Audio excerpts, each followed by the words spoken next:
Alright, is that better? Can everybody hear me now?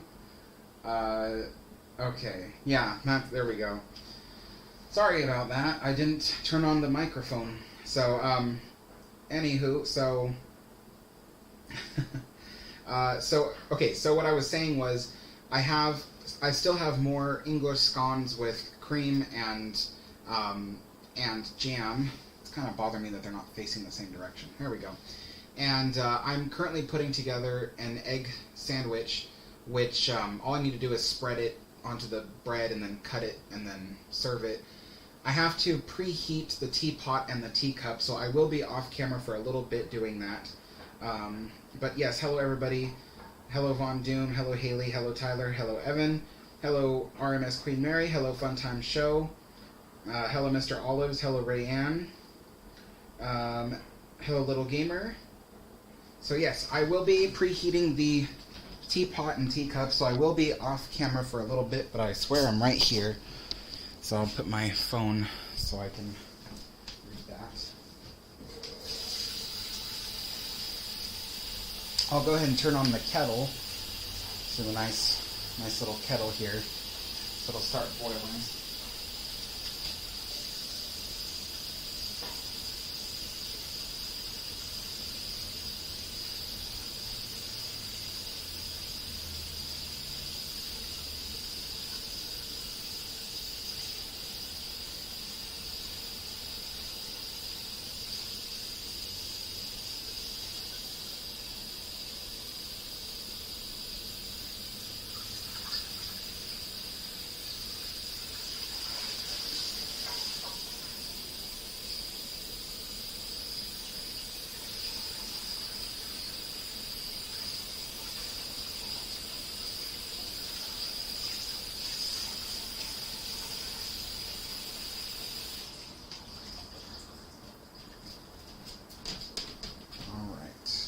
Cup and teapot.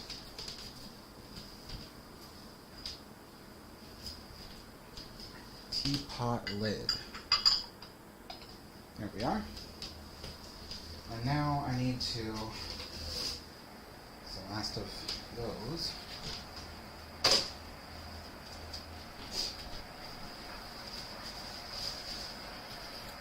Need to make sure I have a proper napkin or something. Alright.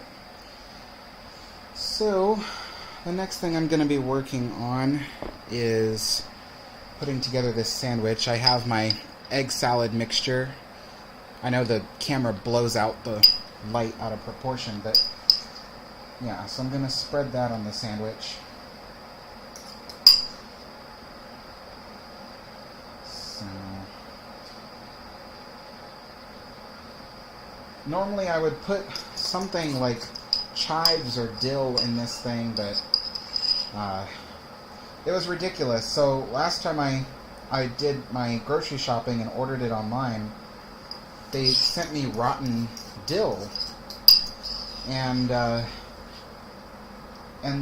only way to make it worthwhile to order more dill was with a whole bunch of other groceries in order to make the tip worth the payment, you know, like, because you do have to tip the driver and all that. So I was like, well, I'm not going to spend another $30 on groceries just so I can order dill. So I'm like, I might as well go without dill for a while. So, alright. Put this on top. There we are.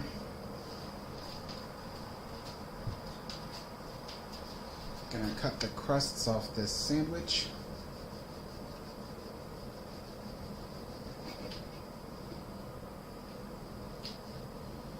And I'm cutting crusts. So, I'm just reading comments right now to see if people are talking to me. Mr. Olive says, Alex, I have a question. What is your favorite White Star Line ship? My favorite White Star Line ship would probably be Olympic, but I would say, I'm sorry, not Olympic. I'm sorry. I meant to say Oceanic from 1899. But a close second would be Olympic.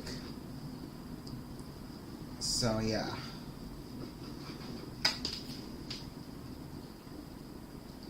Alright. These egg sandwiches are ready.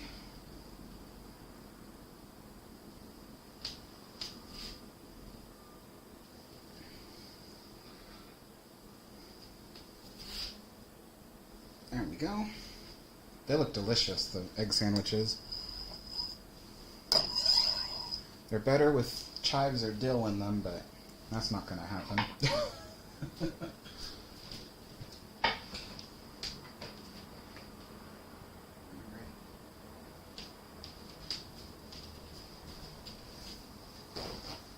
So the water has finished boiling, which means I can pre-warm these vessels. So if you're new, with real china, you have to pre-warm them or else the boiling water might shock them. So what I've done is I've already run them through the hottest tap water I have from the sink, and then I let them sit with hot tap water in them. Now I'm dumping out half of the hot tap water from the teacup and the teapot. And what I'm going to do is I'm going to top it off with boiling water for the second phase of pre-warming.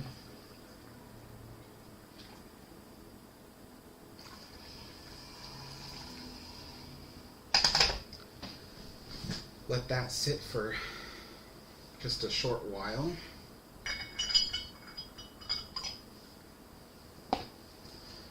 Where's my phone? Oh. All right.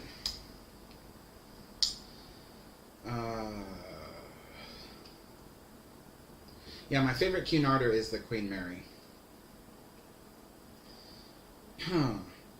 Little Gamer says, finish my ocean liner in Minecraft. It's a fictional 5-deck, 500 passenger plus 100 crew plus 10 more seats empty and lifeboats. Nice.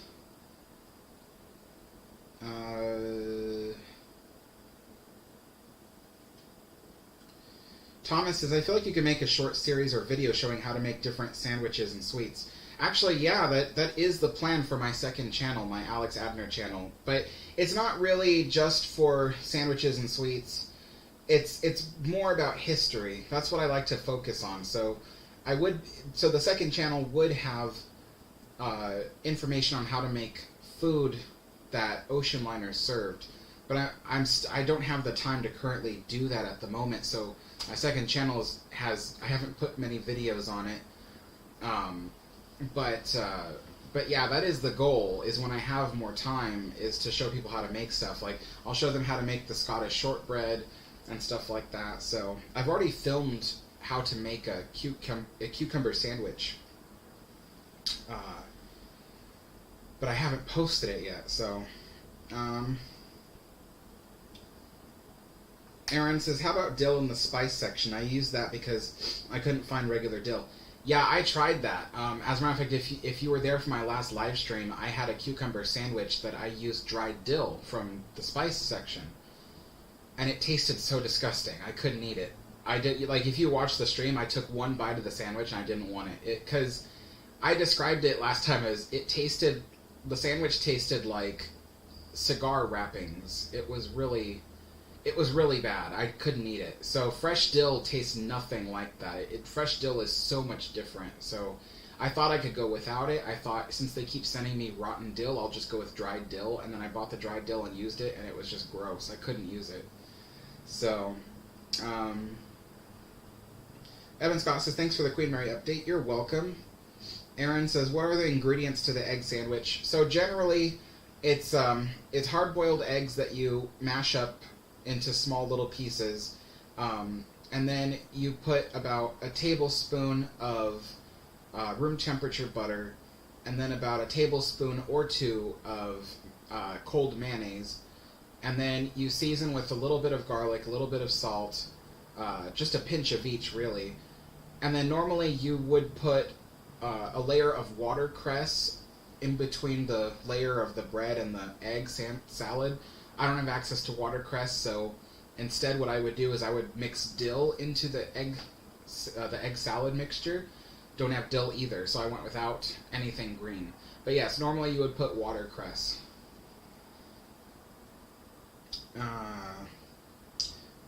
Verena says, I'm the 5th great-granddaughter of Sir Samuel Cunard, founder of the Cunard line, on my maternal side.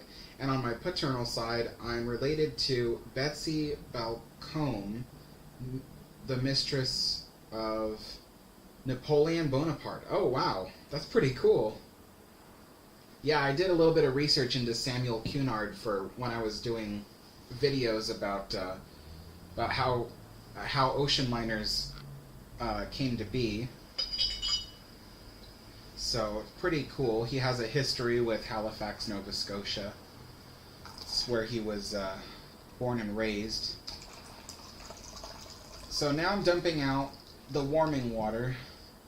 I'm going to top off the teapot. Oh, I like to bring the teapot up to full boil if I can. Oh, wrong one. There we are.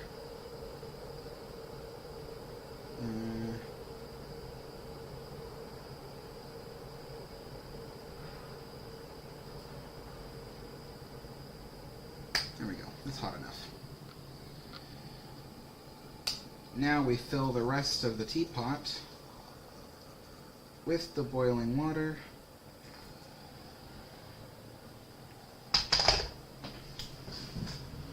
And then wait a few seconds.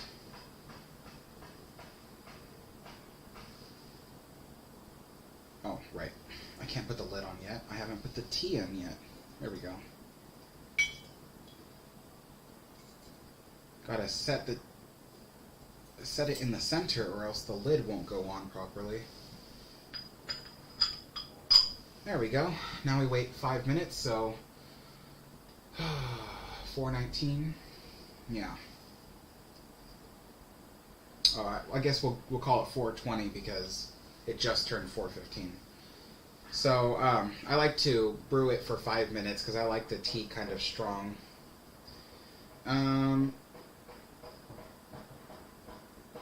Let's see. Strasbourg Railfanner says, what ships would you rate best, the new Queen Anne or Queen Mary 2? I would rate the Queen Mary 2 better than the Queen Anne, just because it's an ocean liner, and also because I think it looks more beautiful anyway, both outside and inside. I think Queen Mary 2 looks more beautiful than the new Queen Anne. Matthew says, Alex can't stay long, just dropped in to say hi. Hello, Matthew. Little Gamer says, if Titanic did not sink, what ship do you think would be the unlucky ship that took her spot? Oh, jeez.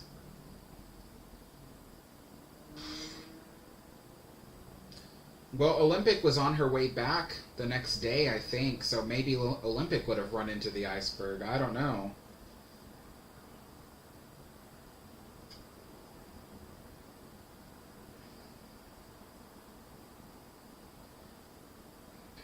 Tyler says, I love Titanic, but Alex has made it clear that he wants to leave her to other people. Please, Titanic isn't the only ship in the world.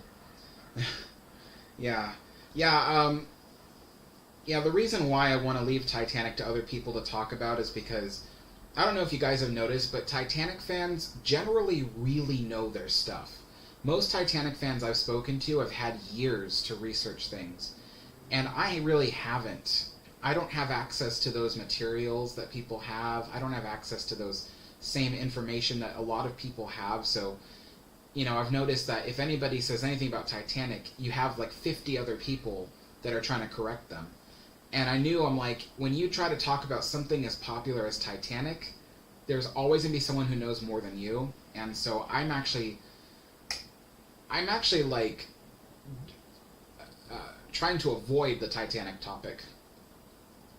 That's why I don't really talk about the history of the ship or who was on it or whatever. I might talk about technical specs, because the interesting thing about technical specs is that, the technology of the Titanic, there's pretty much almost no argument about it. you know, the design of Titanic is put on paper, and people know how it was built. So if I talk about things like its engines and stuff, I'm confident in that, but I'm not confident in talking about like its history, how it sank, who was there, what happened to this person, and because I honestly, there's probably like 1,000 other people who could easily correct me, and I would just look like a fool anyway. So I'd rather stick to topics that most people don't cover. You know, even the Queen Mary is a highly covered topic, but the irony is that when I was really researching the Queen Mary, I was like, this may be a highly covered topic, but it's inaccurately covered a lot of times.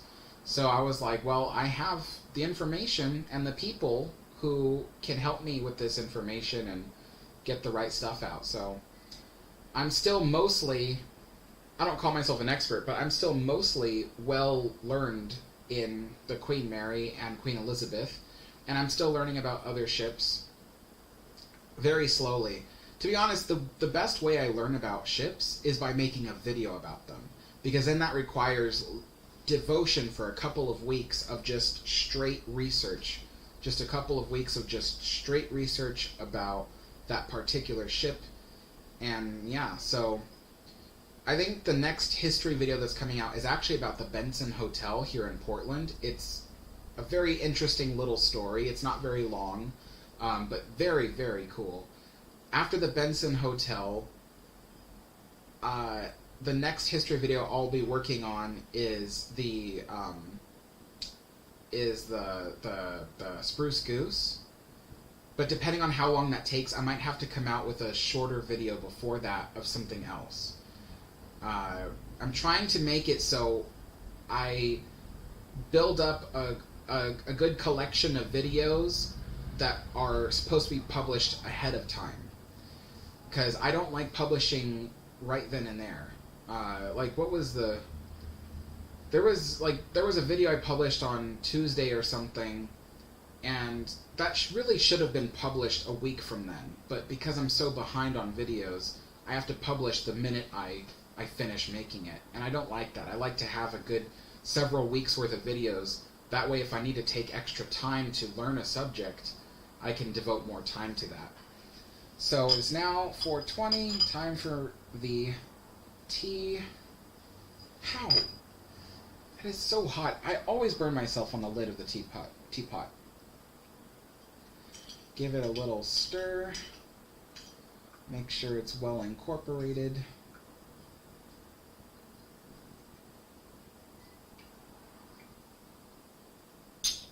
Place that there.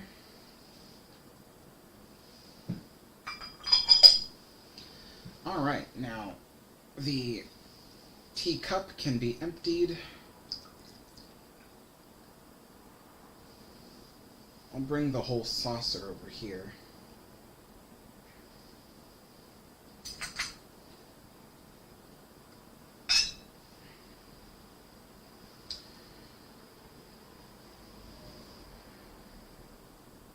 Now I pour the tea.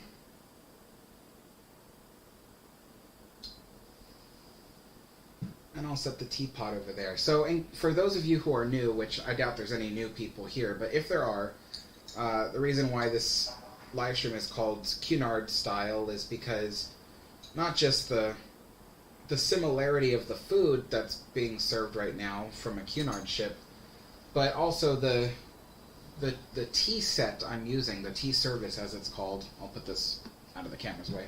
The tea service, as it's called, came from the Queen Mary and Queen Elizabeth. So everything you see here, aside from the silverware, is from the Queen Mary and Queen Elizabeth. So it's all vintage. I think the newest piece out of this whole collection is from 1967, and the oldest piece is, I think, from 1950 or 1952. But it's all in the same Art Deco style that was introduced in 1936. So even though these pieces range, almost 15 years in age, it's all the same style that was introduced in 1936, same Art Deco style. Yeah, today, in case you're wondering, is English breakfast tea. So,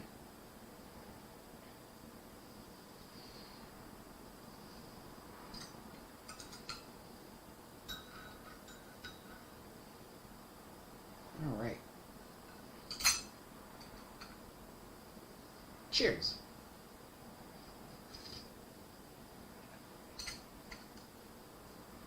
That's good. All right. Remind me next time.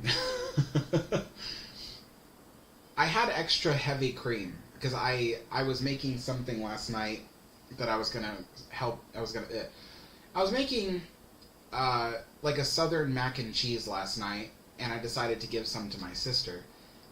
And so the key behind a southern mac and cheese, if you want it to be really rich and creamy, is heavy cream. I had extra heavy cream today, so I was like, I'll use that as my cream for the tea because I don't use very much of it anyway, so it's not like I'm straight up drinking heavy cream. But I had a little bit extra. I was like, I'll just use it for my cream today so I can use it up before it goes bad. But the heavy cream overpowers the flavor of the tea. I can't taste the tea, so it tastes like hot heavy cream right now. So remind me next time not to use heavy cream as the creamer. I will use nothing heavier than half and half. Alright, so let's get back to these questions.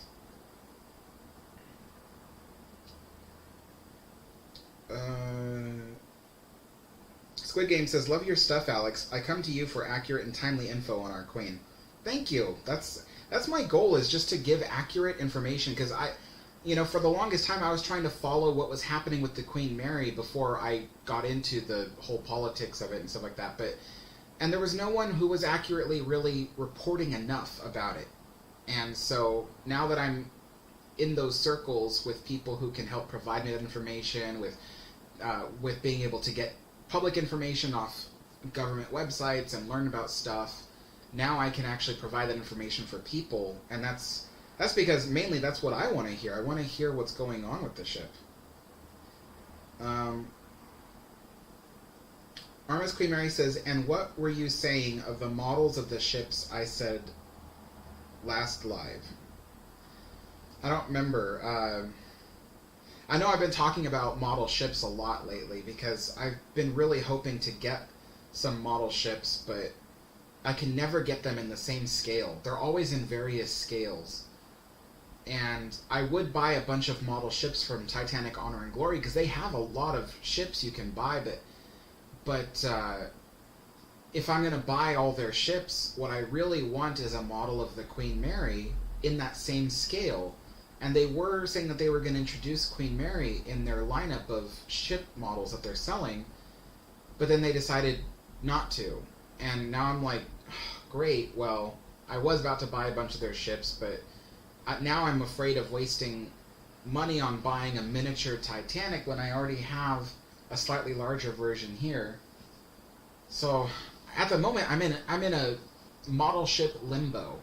I don't want to invest in model ships unless I can get a bunch of them in the same scale.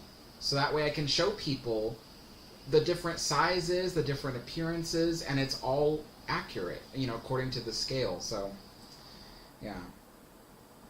Von Doom says, Alex, how much did the average ocean liner first, second, and third class tickets each cost in the early 1900s? I don't know much.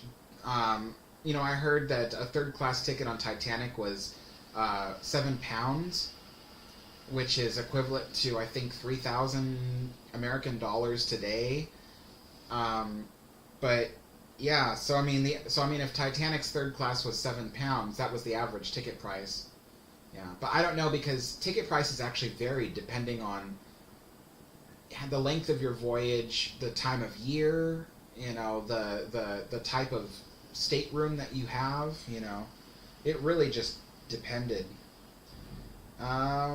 Linda, thank you so much. Yeah, I try to look a little nice for afternoon tea. Let me have some of this Scottish shortbread I made. These are the last 2 pieces of Scottish shortbread, so I have to make another set of Scottish shortbread.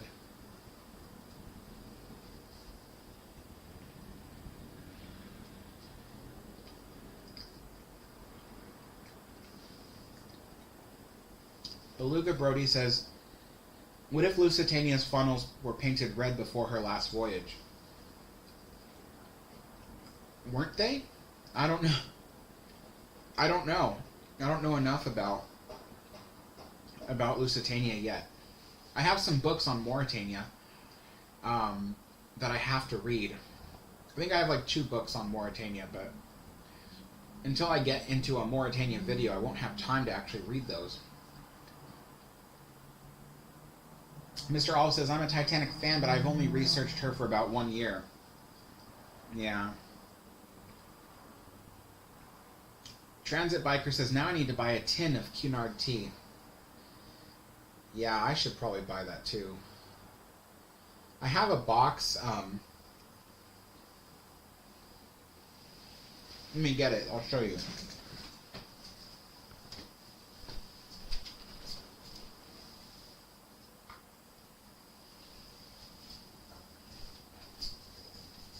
So,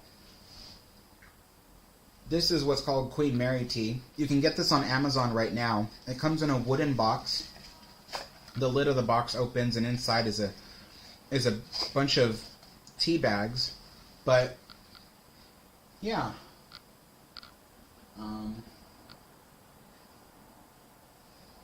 Now, even though it's called Queen Mary tea, it has nothing really to do with the Queen Mary. They just licensed the name. But yeah. So this isn't Cunard tea. I don't want to confuse people. This isn't Cunard tea. This isn't even a special tea blend for the Queen Mary. It's just a box that has Queen Mary's name on it and stuff. But it's cool, and you can get it on Amazon for I think $11.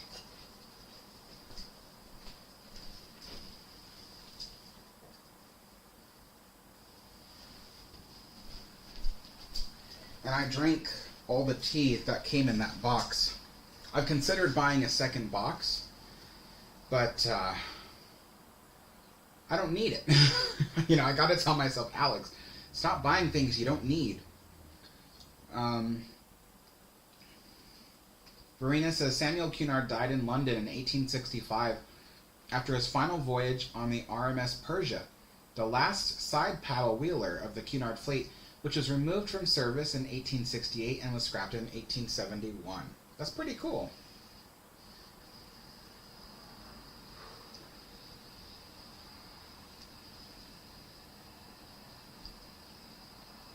Little Gamer says, if Titanic spotted the iceberg 1.5 seconds earlier, would it have survived? Maybe, because maybe that 1.5 seconds could have helped them to completely avoid that iceberg by just, you know, a few inches. I don't know.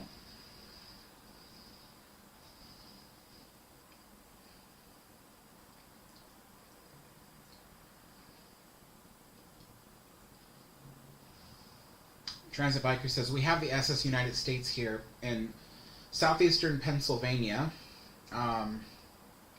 We are still hoping, at the very least, to save it from sinking on the quay side while we figure out its future. Yeah. It's a shame for any ocean liners to go to waste. We have so few of them from the old days.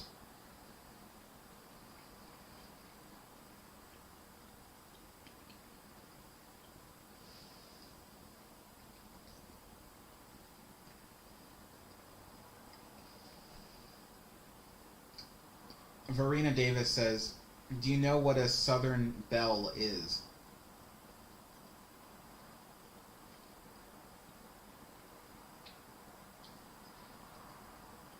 What's funny is you say a southern belle, as in that's an object.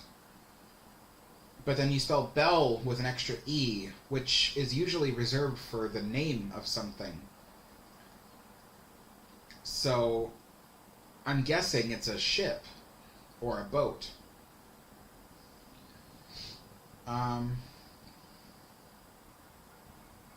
Well, Tyler, don't get angry that people are talking about Titanic. It's okay, you know.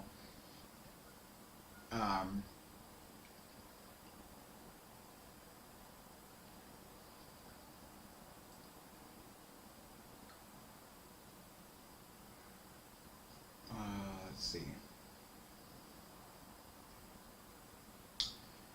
RMS Queen Mary says, a little bird told me that Cunard has a strict dress code. Strict by our modern standards, but not strict by old standards at all. I gotta start setting up these, what do you call it? I have my horribly thin scones here, but they taste good, so.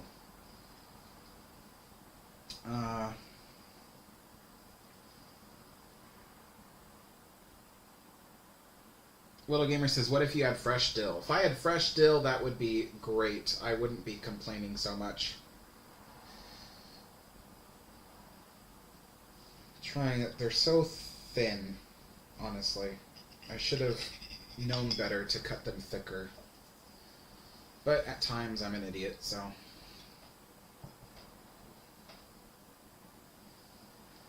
Let's see.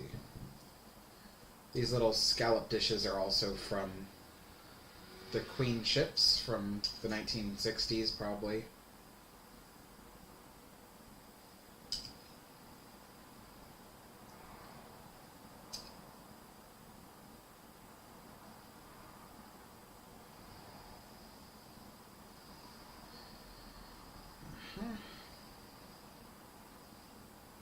And let's see. Hello, Rocky Jet.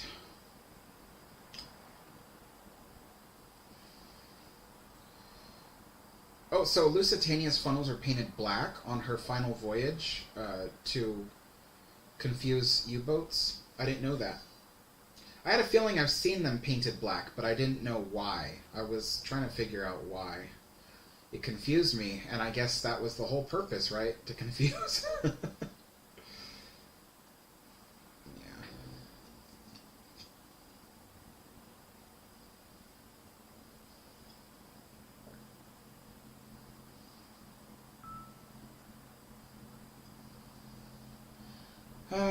Let's see.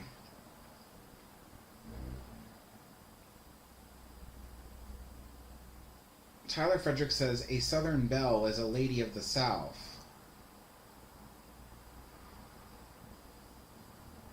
Yeah, that makes sense to me, because I've heard that context before. A lady from the South, but she spelled it with an extra E, and that's usually reserved for the name of, like, a ship or something. Or a person, but so I was like, wait, is that a person or is that, you know?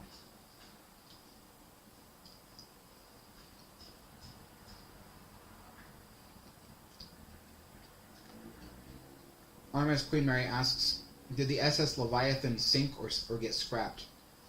I don't know, I've never heard of it before.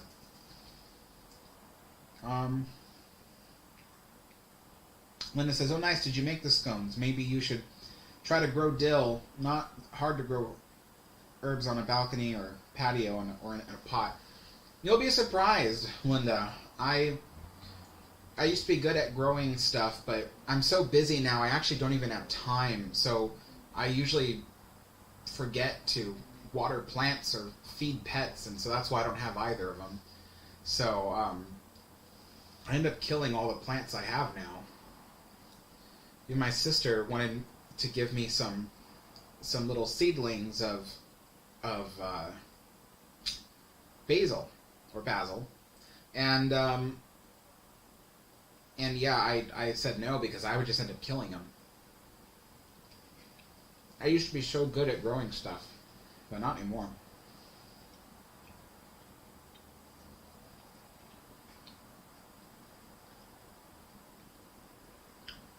Transit Biker, yeah, you should start a ship tea collection.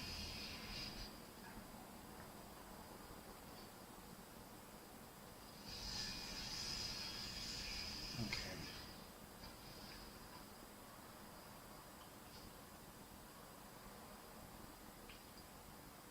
Oh, it's okay, Tyler. I don't want people to get in arguments in the comments section because that actually happened recently, and I can't control that kind of thing.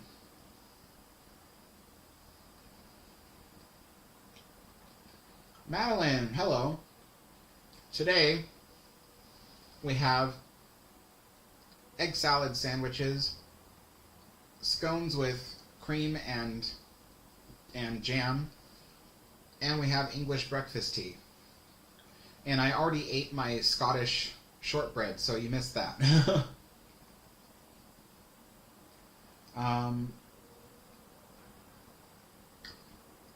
Alan James says, I had read that they were also painted black to look more like a German four-stacker, but hard to believe a German wouldn't realize they weren't staggered. Yeah. Verena says, SS Leviathan is the former SS Vaterland, and it's scrapped. Oh, okay, I see. Von Doom says, Alex, can you share your thoughts on Britannic going from an ocean liner to a hospital ship? I mean, I don't know. I mean, that's good. I mean, because they needed hospital ships for the war. So it's interesting what they have done, or what they did do to make it work. And then I heard that they were already like partially installing some of the wood paneling on the ship. They ended up taking a lot of it out, so that way they wouldn't end up damaging it during the war. I heard some stuff about that. Little Gamer says, if anyone can afford a 3D printer, you can make some scale models. You know, I thought about that, because I was telling myself, I said, you know, I always want scale models anyway, and I know that people want to purchase them, and I thought, maybe there's a way I could do it, but I don't. But the thing is it's one thing to print them. It's another thing to design them. I have no idea how to design scale models of ships. I couldn't do it. I would need someone else to design them, and then I could print them. But, yeah, I don't know. And then I'd have to pay that person who designed them. And then that kind of takes away from the whole point. Because I'd love to sell the scale model ships. But if I have to pay someone to design them, then that takes away from the whole point. So,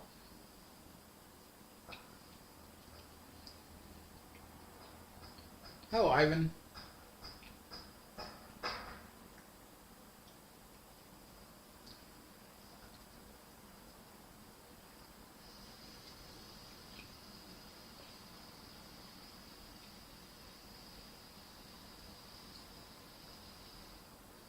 Mr. Olive says, Alex, what happened to Queen Mary? The woman, Queen Mary, the consort of King George V?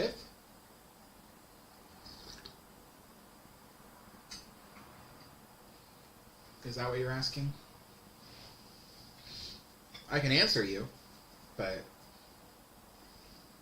I don't want to give the wrong answer if you're not looking for that.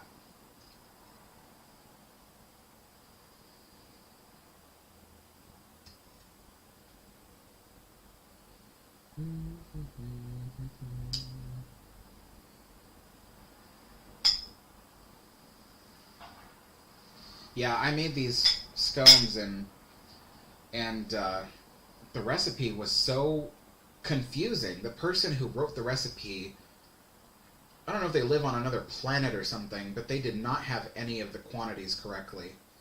And I had to pretty much do it myself and figure it out on my own. But the other thing that they didn't do was they didn't like specifically mention how thick you should cut them. They just said cut them. So when I ended up cutting them, I cut them too thin. And now I cut them about ½ inch thick before I baked them. And that wasn't right. I should have cut them a whole inch thick. But I didn't know that because the recipe didn't say to cut them.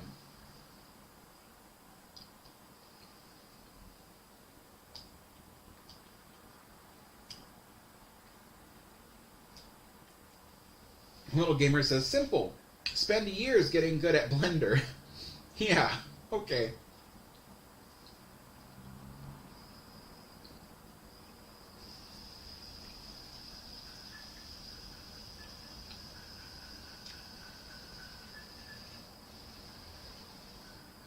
Mike Marin says, Southern Belle was built in 1925 at Rogers Boat Yard in Cornwall as the ferry between Plymouth and I don't know how to pronounce that, Kreml?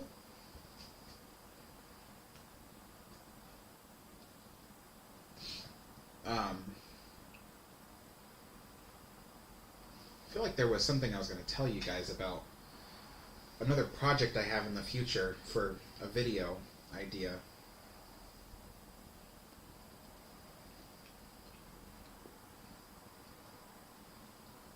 The egg sandwich is amazing. Yes, Harrison, happy spring. I can tell it's becoming springtime here. The trees outside my apartment are beginning to bloom. I don't know what kind of trees they are. They bloom white flowers. They're really beautiful.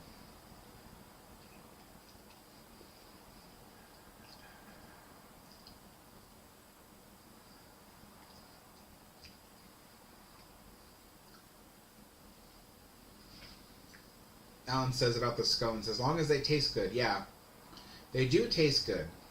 So now I know how to make them, and next time I make them, I'll make them thicker.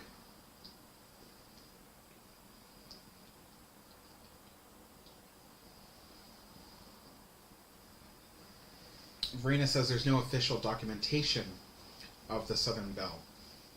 Interesting.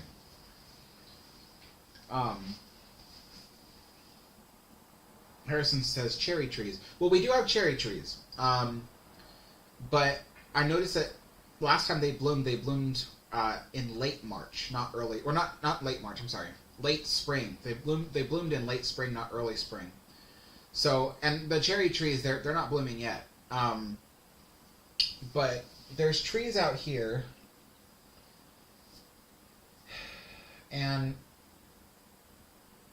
I don't recognize it. The cherry trees have a specific look because their flowers are white, but with a pink tinge to them. So the trees look almost like a light hue pink when they bloom, but these are just white. And they don't produce any fruit. They're not a fruiting tree. They're just white with green leaves. Yeah, really interesting. There's a lot of beautiful trees here on this property. Maple trees, and there's even a few Japanese maple trees, which I thought was interesting. I was like, that's an interesting choice for this place, but they're beautiful nonetheless. The Japanese maples, stuff like that. Some beautiful stuff here.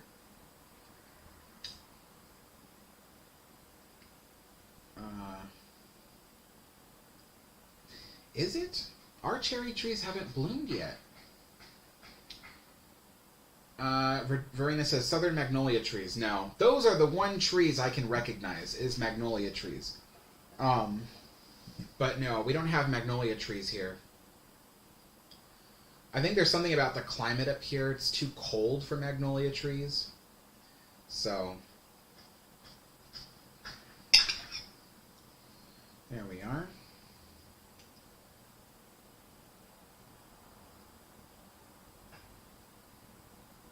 Little Gamer says you have a similar tree, but the leaves are dark purple. I've seen those. When I lived in Southern California, we had a lot of those trees that had dark purple leaves, and they bloomed white flowers. And those were really pretty, but there was something about those trees. They smelled when they bloomed. They stunk. I don't know why. I don't know. They stunk. I couldn't stand those trees. They looked so beautiful when they bloomed, but then they stunk.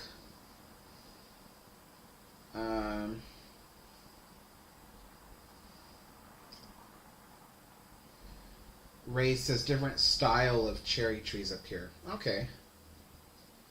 Yeah, I remember when the cherry trees near my apartment last year, when they were blooming, I was picking a bunch of cherries off the trees, because otherwise they would just fall on the ground or get eaten by bugs and birds and stuff. So I was picking a few of them, brought them home, washed them off, and we tried them out, and the cherries were so bitter. I was like, oh geez, I couldn't eat them. So bitter. And everybody was telling me, well, maybe you picked them too early. I'm like, they looked like they were perfectly ripe. But maybe I picked them too early. I don't know.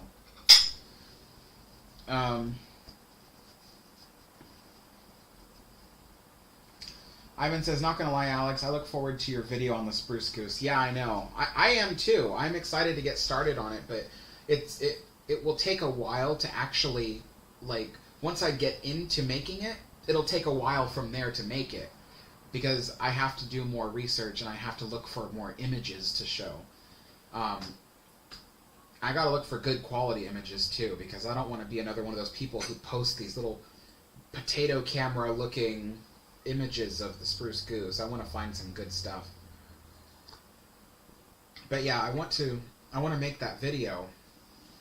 I hope a lot of people will watch it. I haven't been getting very many views on my channel lately, which is really weird. Not compared to what I usually get. Tyler says, I understand that the Japanese word for cherry blossoms is sakura. I learned Japanese through anime. Yes, sakura is the correct word. Yeah, my middle name is Akira. So, and then my sister's middle name is Sakura.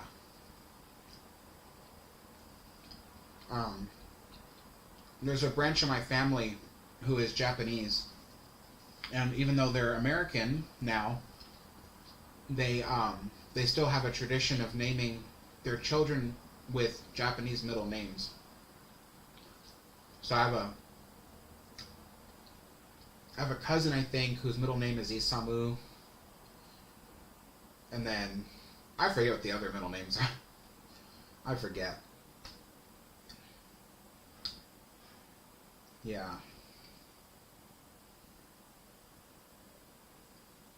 Jennifer, hi Jennifer. Thank you.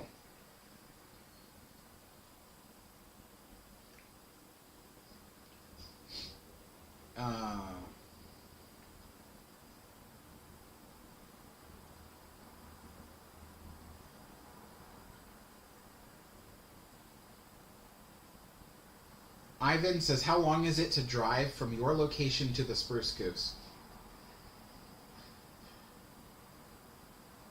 Approximately 40 minutes. Yeah, just about 40 minutes. So it's not necessarily close, but it's not too far.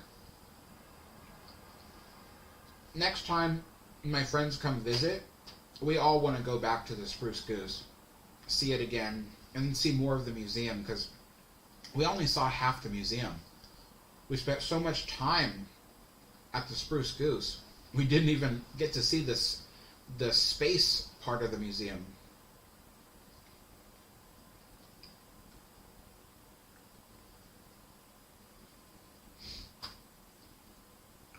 Mr. Olive says, Alex, what happened with the Queen Mary?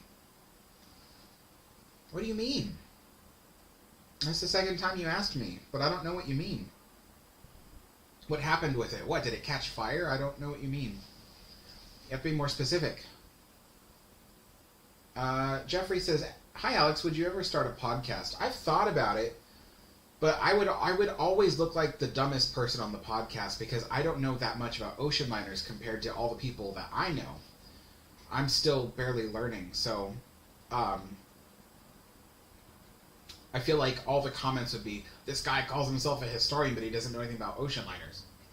So, but I have thought about it. There's some people who've been asking if I ever make a podcast, if they could be on it, and so I've thought about it. I don't know how to do podcasts, though. And I don't know if I'm interesting enough to be on a podcast.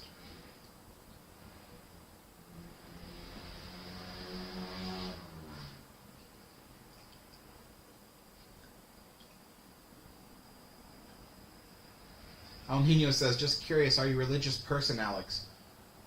I'm spiritual, but not religious. I don't believe in religion. I believe in spirituality. I believe in souls. I believe there might be a higher power, but I don't believe in religion as it is in churches and temples. Yeah.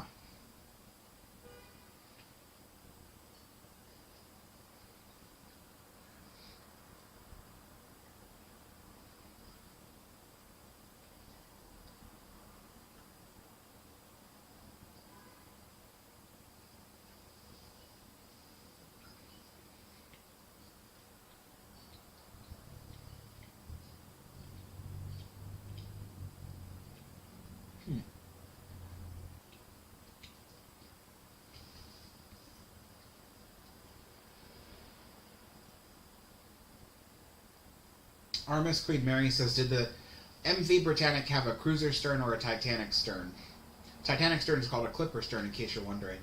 I don't know. I don't recall seeing images of MV Britannic's stern. I would assume it's actually a cruiser stern, because when MV Britannic was put out, cruiser sterns were the thing to make ocean liners. So most ocean liners had cruiser sterns around that time. So I'm going to go with cruiser stern. I think Normandy was the last large transatlantic ocean liner that had a clipper stern. So they all transitioned to cruiser sterns after that.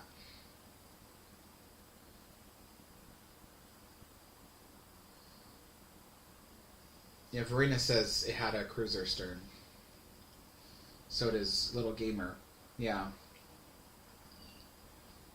Alan James says, John Maxstone Graham is a great author to read about ocean liners, Alex. Get you started. Yeah, I have his books. Or book, I should say. I have his Only Way to Cross book, and I've read through it. But problem is retaining the knowledge I read, you know. I have to reread it again and again and again to remember what it says. So I have plenty of books on ocean liners, and I'm still, the book collection is still growing.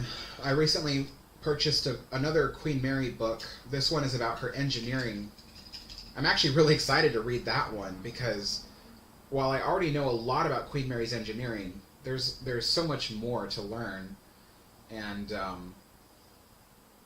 I'd love to be one of those channels where like I've got the most information on the Queen Mary. And yeah, I probably already am that channel, to be honest. Not that I'm patting myself on the back, but I feel like I have the most information on the Queen Mary on my channel than any other YouTube channel at the moment.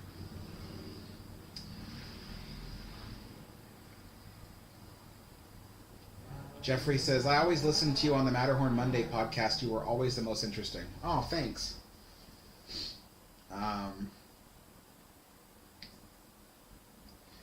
Jennifer asks, did you miss any of the theme parks in California, like Knott's Berry Farm?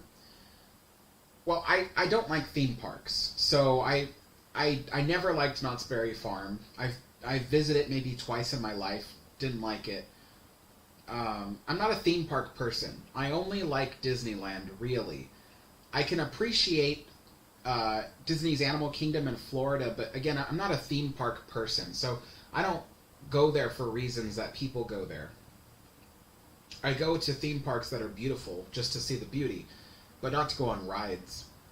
Not usually. So, I do miss Disneyland, but like I was talking to my friends before this live stream started, and one of my friends says he was upset. He was like, you know, I haven't been to Disneyland in 2 months, and he says even though I have this Magic Key pass, and he says that he doesn't. The reason why is because he doesn't like to plan out 2 weeks in advance when he's going to go. He likes going spontaneously, and so the Magic Key pass he has, it doesn't suit his lifestyle. So I was like, yeah, I hear you. Like, I used to love to just drop what I was doing, go to Disneyland. And even if I still lived in Southern California, I couldn't do that anymore because of the way that things are now. You have to plan it out in advance. If I had a lot of money, if I was as rich as like Elon Musk or something, I think besides buying the Queen Mary myself and taking care of it, I think the other thing I would do is I would open a theme park somewhere. A theme park that delivers the same quality as a Disney park, but has more fair prices, has more bang for your buck, and would be just another great place to go with your family. You know, like, I would start one. because now that Disney is this elite theme park company where you have to be rich to go there, there needs to be someone to replace them. Knott's Berry Farm isn't that company. And other companies, like, I think the closest thing to a Disney quality park is Universal.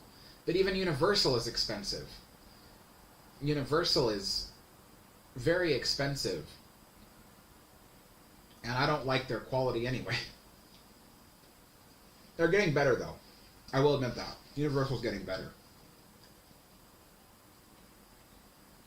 Oh, see you later, Transit Biker.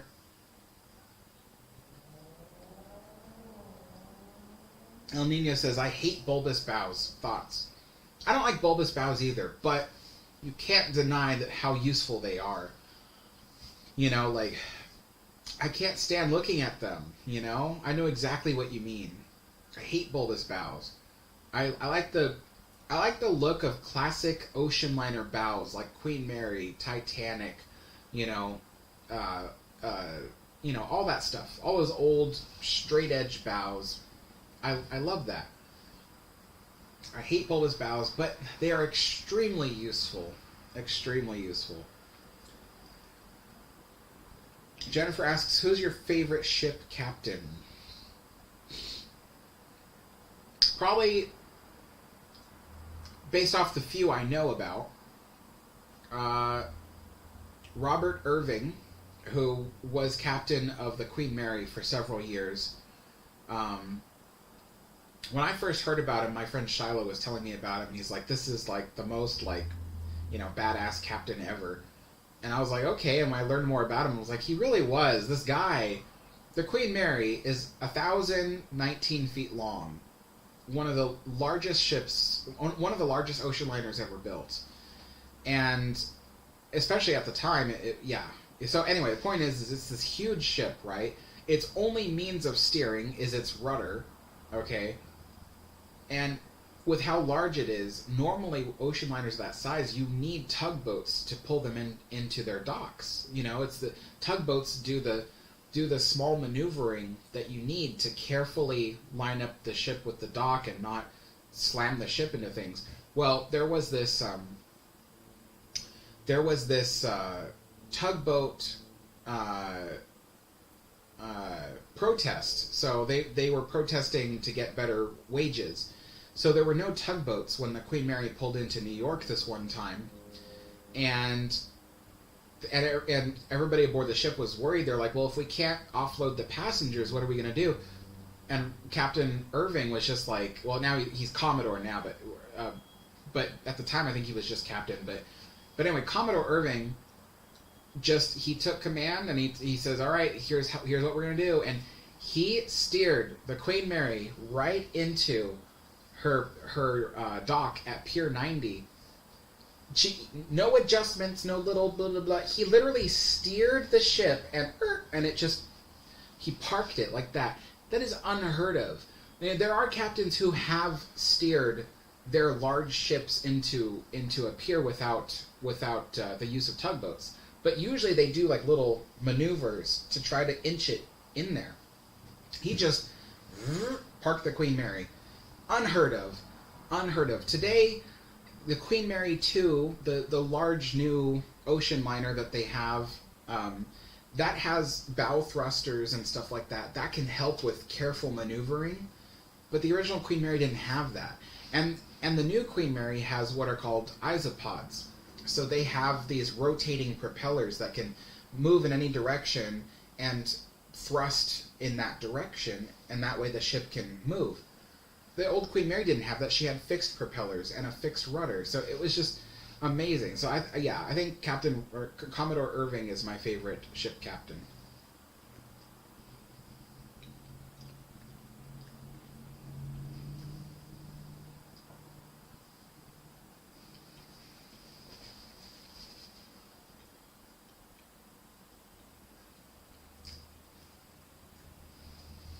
Thomas Brooks asks, what is the book called? The one I ordered, let me see. Because if you can find it, I think you'd like it too.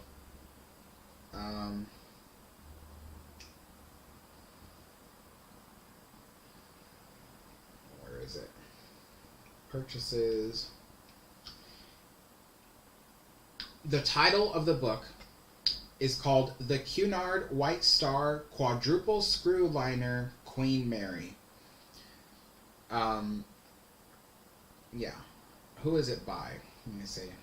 I don't think it's by a particular author, to be honest. I think it's a publication of specs.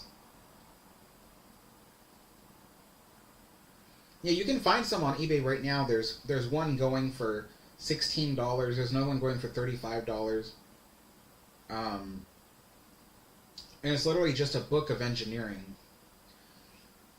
I have one just like it for Mauretania. So, and I like the Mauretania one. The Mauretania one is ridiculous. It is so detailed. It like talks about the little mathematical like measurements of like carvings in the wood. Like, so if I wanted to, I could look at those carving details and then make my own carving of the same wood that was used in Mauretania. It's crazy how detailed it is. And so I bought one just like that for Queen Mary. But it not only talks about the wood carving and the stuff like that, but it also talks about the engines and the machinery very heavily. Like some real nerdy stuff, you guys. Like really nerdy. So, but that's who I am. Ivan asks, visit the Titanic wreck or go to space. Choose one. Oh, no. No. Oh, God. Both are equally scary. I wouldn't want to do either. Oh, my gosh. Let me think. Would I go to outer space or would I go see the Titanic wreck? You know, I would go see the Titanic wreck. Here's why.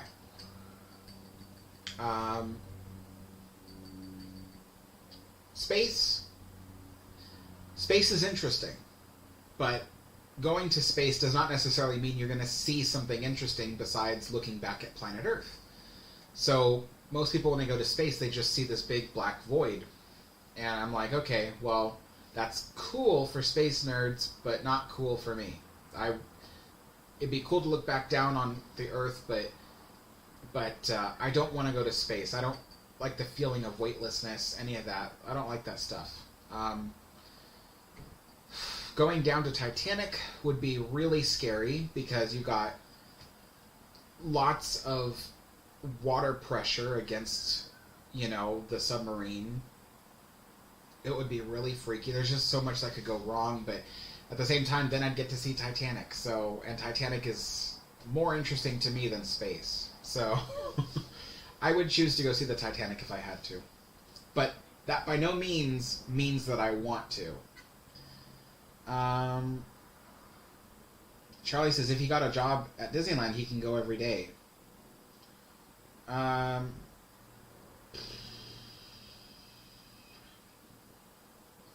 No, I mean, he has a better job than what he can get at Disneyland. Plus, I wouldn't recommend a job at Disney for anybody. If people ask me, Alex, do you recommend getting a job at Disney? I'd say no. Run away. Do not do it. Your life will be so much happier if you do not work for the Disney company. But yes, so...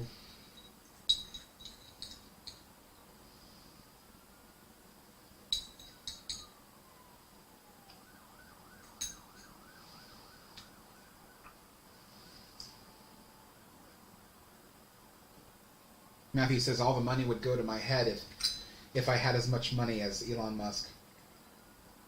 Maybe. But I would still do good things with it. I don't know that... Would I splurge on some things? Yeah, maybe. I'd probably hire a private driver, you know, so I didn't have to drive anywhere. But among those things, I would make a few smart business decisions.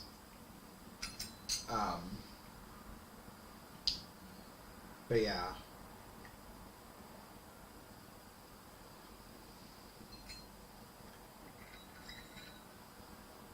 You know, I might buy some expensive things like a PlayStation 5 or something for no reason, just because I could. But I don't think I would literally, like, buy a mansion. Like, I don't even like mansions, to be honest. So I wouldn't buy a mansion, that's for sure. I'd probably buy a house with, you know, with a few rooms. A room for me to build trains in, another room for me to make art in, and then a bedroom. But, yeah, I don't think I'd go crazy with money as many people would. Just because I naturally don't want that stuff.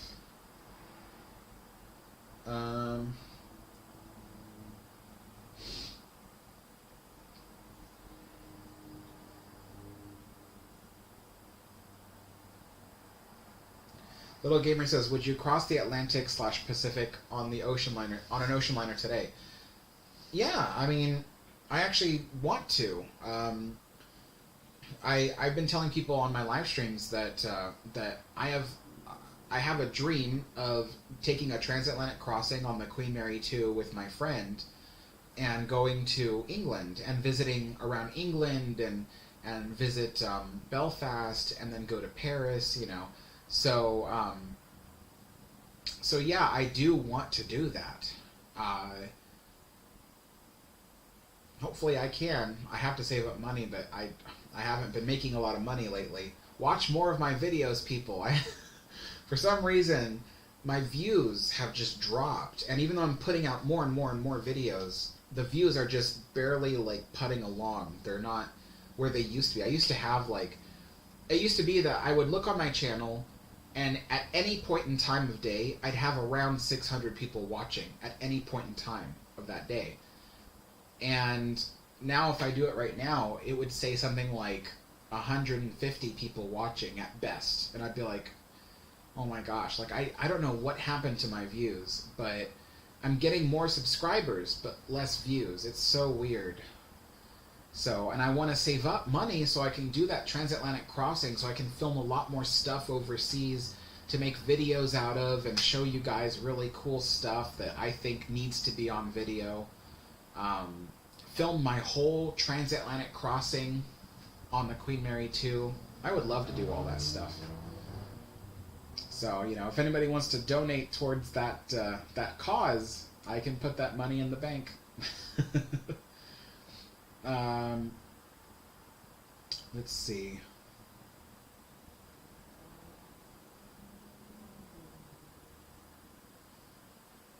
RG says, is Robert Irvin related to Irvin Johnson? No, it's Irving with a G. And Robert Irving has his last name Irving, not first name. El Nino says, would you rather have dinner with Mr. Andrews or Captain Smith? Mr. Andrews, because then I can pick his brain about Titanic designs or other ship designs. I'd probably, like, hint at him. I'd be like, you know, Mr. Andrews, what if there was a ship that was 1,019 feet long? Of course, he probably would measure in meters. No. He would have done... He would have done imperial measurement. So it would have been feet. So I would have said, Mr. Andrews, imagine a ship that is 1,019 feet long, 118 feet wide, has steam turbine engines to run it, and it could go easily at 29 knots. You'd say, preposterous! But then I'd say, what if we named it the Queen Mary? Yeah. I'd probably be killed for being a heretic or something. Alex says, what do you think about that person who swam across the Atlantic recently? They swam that distance? I don't believe that. I don't know why, but I don't believe that, because there's people who swam across, like, the English Channel, but they barely made it. Like, you know, eventually you cramp up and get tired and drown. So I don't believe somebody swam across the entire Atlantic. And the cold, how cold and stormy it would have been. And then swimming, it would have taken months. Because they would have swam slower than a sailing ship could sail. And a sailing ship, it took them, You know, it took them 45 days to cross the Atlantic. So if he's swimming at half that speed, it would have taken most certainly 3 months. That sounds...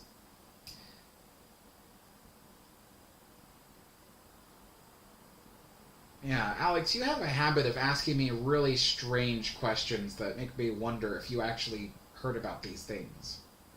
You, mister, are on thin ice. Mike Murren says, the days of going to Disneyland on a whim are over. Oh, yeah, I know.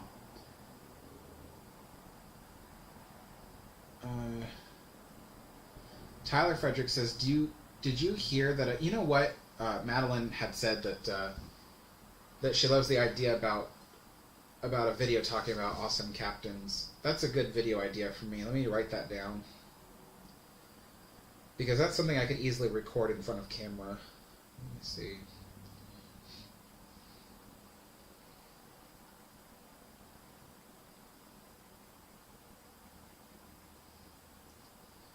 Alright, now back to the other question. Tyler says, did you hear that a Russian ship was blown away today? Yes, I did. Verena says, what is your thoughts on MV Sewol? It was a ro-ro car ferry that sank near Jeju Island in South Korea. I've heard of that. It's very tragic, but I don't have any thoughts on it. I mean, it was just tragic. I was sorry to hear about it. Ivan says, what's your favorite deck on the Titanic?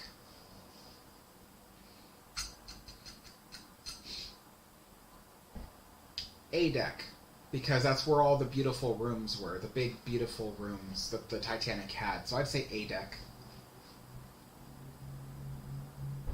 Alex says, thoughts on Vanessa Bryant partnering with Nike again? That has nothing to do with my channel. Alan James says, I have that engineering book on the Queen Mary and Lusitania. I really enjoy the advertisements from the companies that supplied the ships. Really, I don't recall seeing advertisements on there. Maybe I'm just not remembering them.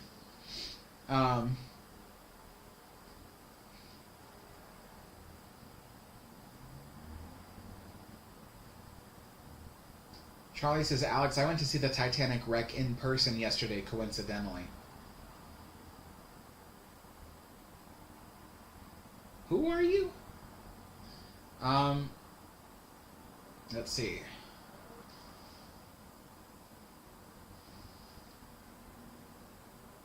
Yeah, James Cameron did travel to Titanic several times, in fact.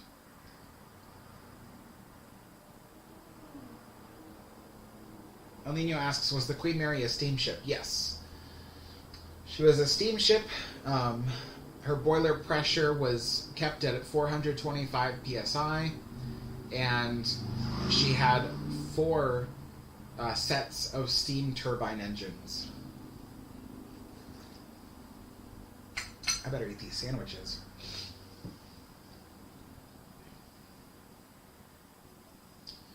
Empire of Waterloo says, good afternoon, Alex. We love tuning into your live streams. You dressed like a priest today. What? No, it's a blazer and a shirt. This is casual wear.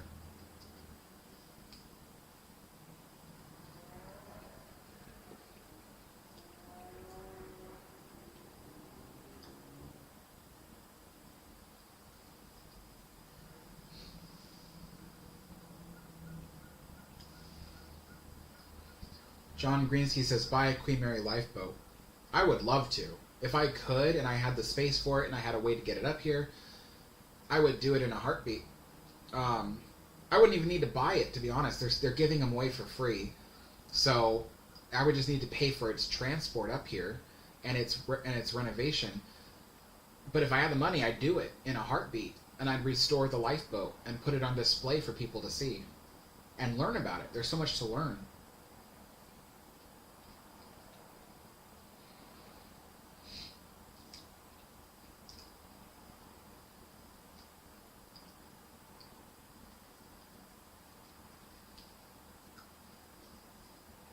Charlie says, think someone took your views or something?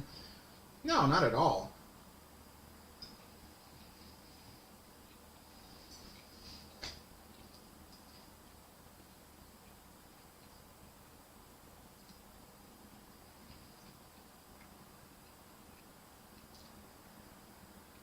Yeah, I think the algorithm is to blame because I know last Christmas a lot of channels were having difficulty. My friend was telling me that like several channels were having difficulty with their views, and I think across YouTube, there was just something wrong with the algorithm. It wasn't it wasn't promoting people's videos for some reason. So I think that's happening to me right now. I haven't heard of any other people who've had that same trouble at the moment, but I know one time there was like last summer, nobody was getting my notifications for my videos.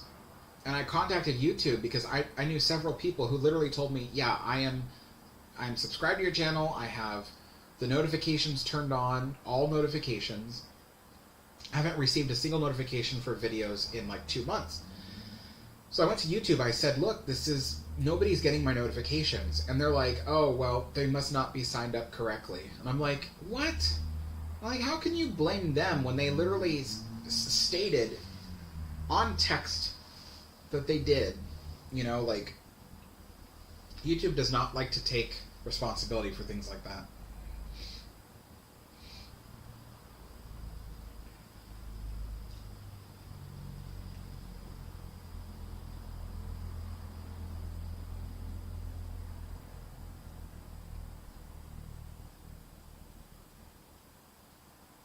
Charlie asks, how come ocean liners cross the Atlantic in much less than 45 days? Because they have engines. That's why.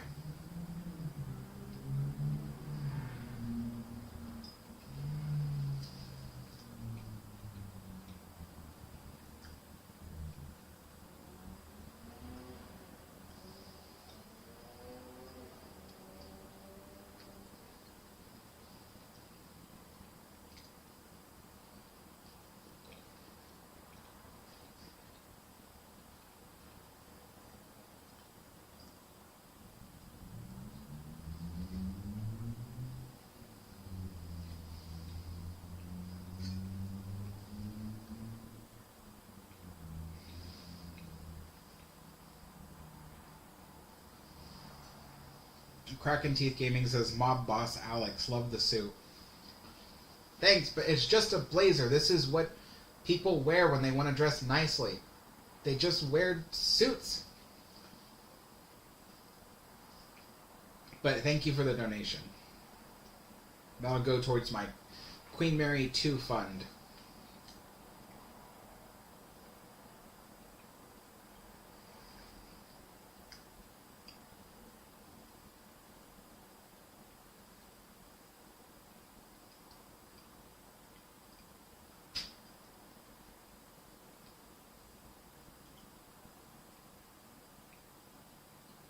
Ivan Joseph says, Alex, did you know here where I stay, in Cape Town, it's the only place in the world where two oceans meet, the Atlantic and the Indian Ocean. It's pretty dope. I can see two oceans at the same time. Really? Because in Cape Horn, South America, that's where the Pacific Ocean meets the Atlantic Ocean. So it can't be the only place where two oceans meet.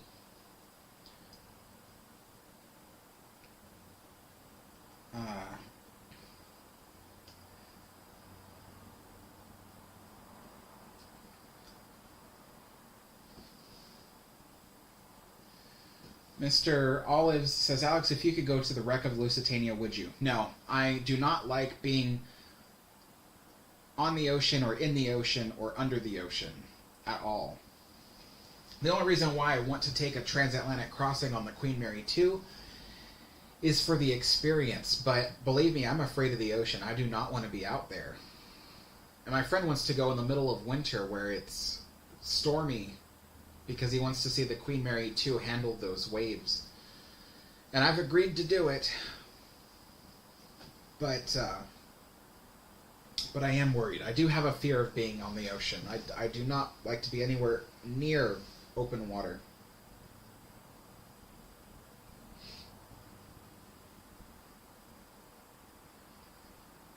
RMS Queen Mary says, me and my mom are making chocolate-covered strawberries. Oh, that sounds so good.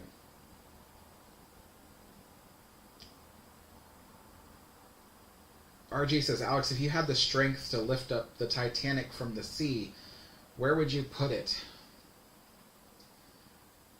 I'd put the Titanic in Belfast, Ireland.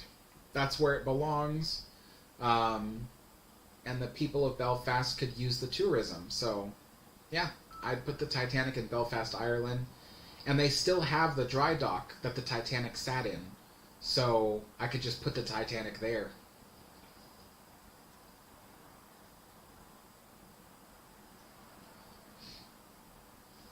Ninja says, Alex, sorry if you've already been asked this, but what are your thoughts on the Japanese ocean liner Hikawa Maru? I don't know much about it. I do know of its existence, and I've seen photos of it. It's nice, but that's as much as I can say about it. I don't know that much about it.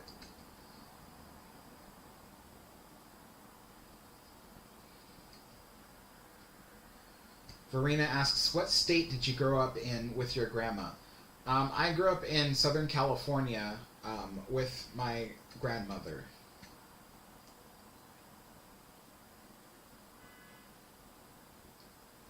Charlie asks, is it true that the orchestra sat on the big deck of the Titanic and kept playing as it went under? I'm not the person to ask, honestly. I'm not a Titanic expert, so I really don't know.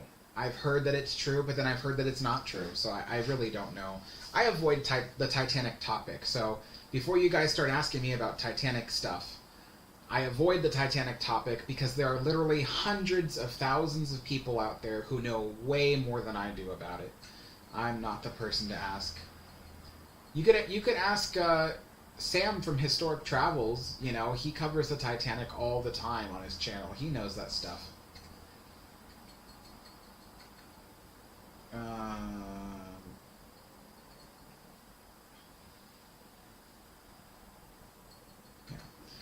So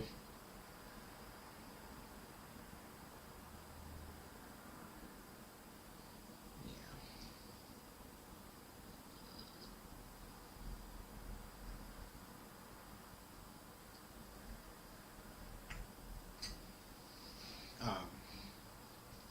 I wonder if you guys have seen my recent Queen Mary update video I put out yesterday. There's a lot of interesting stuff on that video about what's been happening on the Queen Mary lately and all that stuff. So, yeah, if you haven't seen it, you should see it. There's just a lot of great information there. I'm trying to think. So,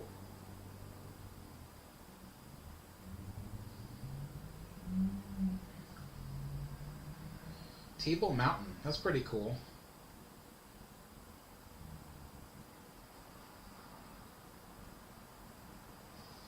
Archie says it was in the movie Titanic. Confirmed to be true. Yeah, well, the movie Titanic is just a movie. It's not meant to be a documentary. But like I said, I'm not the person to ask about that. Honestly, there's people in my comment section probably know more about it than I do. But I do want to show you guys a book I bought of the Oceanic. So hold on.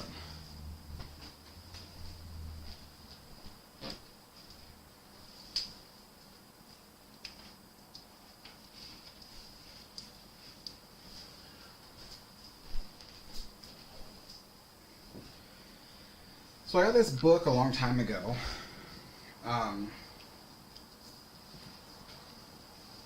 Let's see. There we are. And it's funny because I must have read it twice already. And I need to start reading it a third time. But the problem I'm having is there's a lot of great information in here about the Oceanic. But I read it and I can't remember it. And I have to take notes. So what I actually bought the other day was, for the first time in a long time, I bought a notepad. Because, like I said, I've read this book twice already. It's not very long, so it's not like it took me forever, but I read the book twice and I can't remember any of the info I read. it's like my brain just doesn't want to absorb information at the moment. So I bought some notepads, so as I read through it, I can take notes and stuff about Oceanic, because I need to start producing more videos for you guys to see. And it can't all be Queen Mary. I love making Queen Mary videos, and I have an unlimited amount of information so far.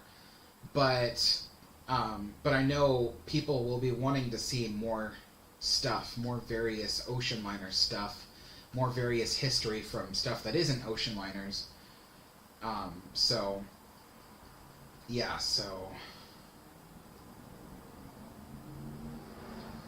Kraken Teeth Gaming says, seriously, Alex, I love your kingpin look and should definitely keep it. It's just a shirt, and you know, this isn't a costume. This is what people wear every day. It's a blazer. You know, it's not even a weird color either. It's just a generic gray. But jeez. Makes me think, like, you know, there must be a lot of people here who don't wear blazers, so to them it looks weird or something. But yeah, so I've been reading this book, and yeah,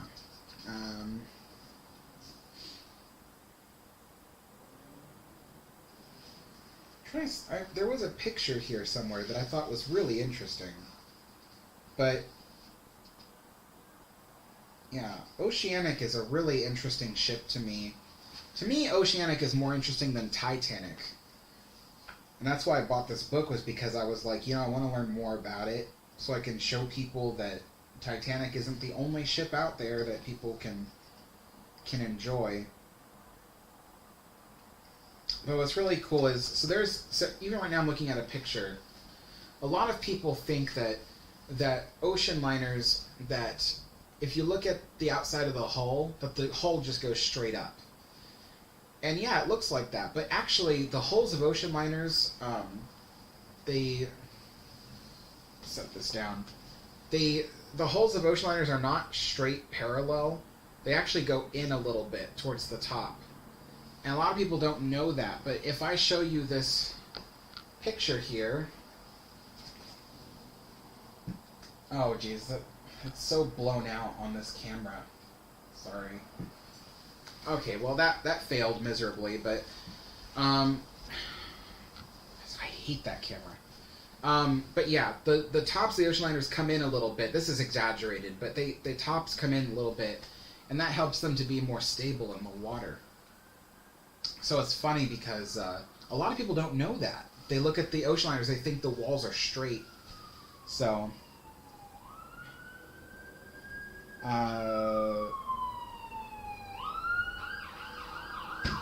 really? You know, when I first moved here, this was such a quiet neighborhood. Nothing happened. It was so quiet. But ever since the pandemic started, like, lifting, I'm not going to complain that the pandemic's lifting, but ever since the pandemic started lifting, I've been hearing sirens every day. And I'm like, dude, this is not what I originally thought. Like, I did not think this neighborhood was so loud all the time. It's like sirens all the time in my videos. Anyway, so...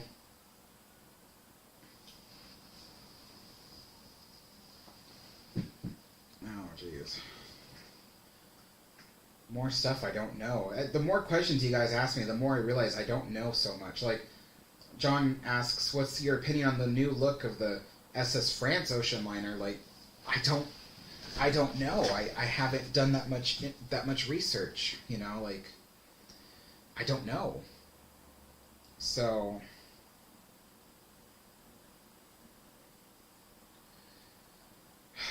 jeez, cornflower blue. I'm going to look that up right now, Conrad. I'm going to look up whether cornflower blue is a thing and prove it once and for all. Let's see. Cornflower blue.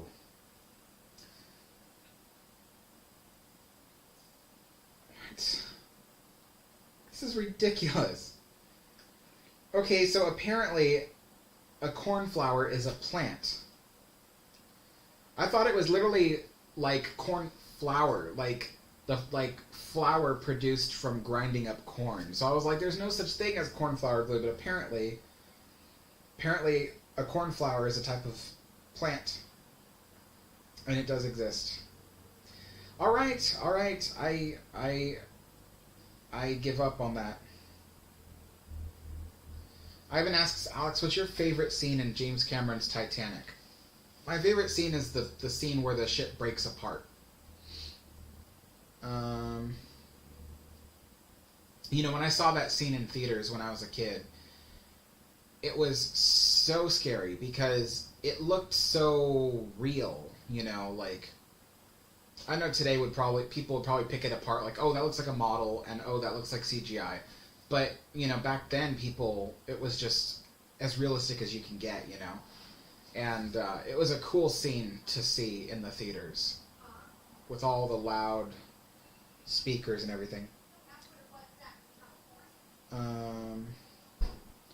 Verena says, I am right now having dinner and tea, and I love the RMS Oceanic too. Yeah, me too. I have to get through this book, and yeah, when I do it, I'm going to write some notes. Because it's funny, like, I've been used to taking notes on my computer, but you people are going to make fun of me, but I am honestly from a different generation. Even though I'm young, I'm from a different generation. Like, I'm not used to taking notes using my computer. I'm used to writing notes on a pen and paper. And so, while I've been doing that for the last couple of years, I just gave up finally. I'm like, I'm buying a notepad because I take notes on my computer and then I don't know where they are. And it's like, if I have an actual piece of paper with my notes on it, I can file it away and keep it safe. So, yeah. So, my friend makes fun of me. He goes, oh, you're such a boomer, Alex. I'm like, honestly, I feel like I am because I can't stand digital stuff. I like to keep everything on paper. Like, I buy all my books, like real books. I don't buy digital books because I can't stand reading them on the computer or anything like that. And, you know, so I feel so old sometimes, but I love everything on paper. I love to smell books too. Smelling books is nice. But yeah, I gotta take notes. The Oceanic is such an interesting ship. Like, there's so much cool stuff in here. And photographs of the ship. In fact, if you guys saw my, I did an ocean liner video. What was it? Oh, The Truth About Titanic. That video had a few photos of Oceanic that I took from this book. Because I looked online for those same photos, and no one had high-quality versions of them, and they were really big in this book. So I literally used my camera. I have a filming camera, used my camera and took photographs of the photographs and used them on my video because they're high quality photographs. I'm going to do that with other books I have too that have really good Queen Mary photos and stuff. So I'm going to do that there too.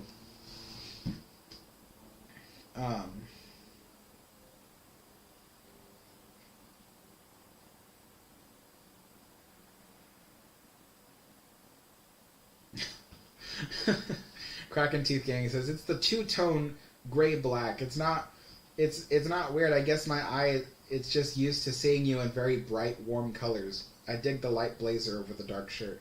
Yeah, you know what's weird about me is, so during winter, the fashion is to wear dark colors during winter, because that's just what you do. You wear dark colors. And then during summer, you wear bright colors. And I'm the opposite.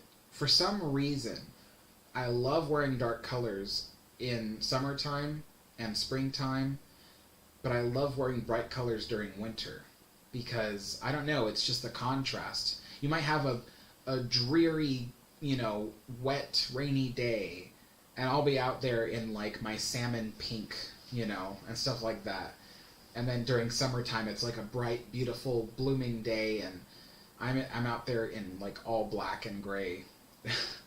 So I'm the opposite of what people generally do.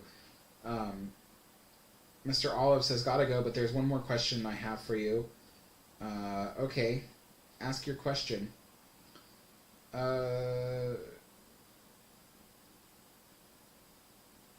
Little Gamer says, oh, you like ocean liners? Name every ocean liner. Alright. No, I'm not going to name every ocean liner. I can name a lot of them. Britannia. Great Britain. Oceanic. Oceanic 2, even though it's not called Oceanic 2. Georgic. Atlantic.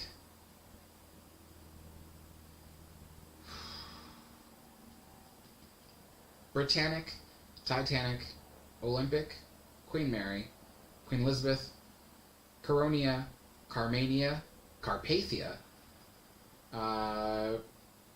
Californian, SS United States, QE2, Queen Mary 2,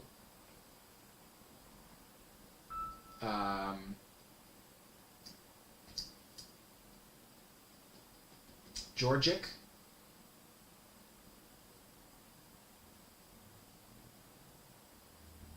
my brain is having a hard time remembering them, but yeah, I know a lot of them, just not every one of them. Oh, Kronprinz Wilhelm, Kaiser Wilhelm der Grosse, SS France, SS Paris, Ile-de-France, Rex, Aquitania, Mauretania, Lusitania,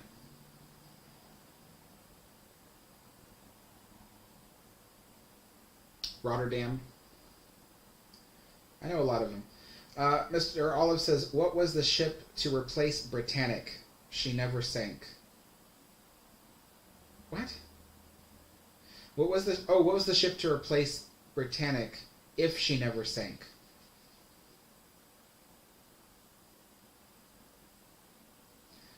Your questions are always so ambiguous. Like, do you mean, like, what was the next ship that could have sank if it wasn't Britannic? Or do you mean the next ship to replace Britannic, when she got old and retired? Or do you mean the next ship to replace Britannic when she did sink? And I don't know what your question is. And I don't even think I know the answers to any three of those questions I just posed. I honestly don't know. I really don't know enough about those ships.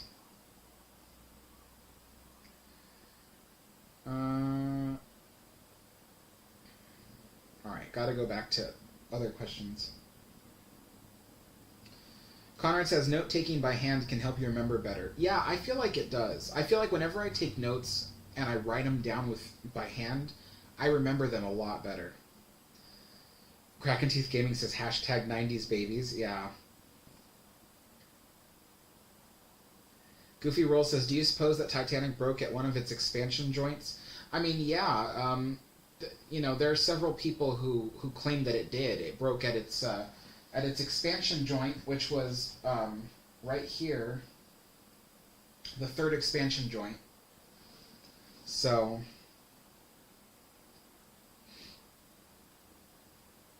Thomas Brooks says, for me, I know a lot about history, but when someone asks me a bunch of questions, I forget stuff. Me too. When people start getting into a lot of questions, I start forgetting things.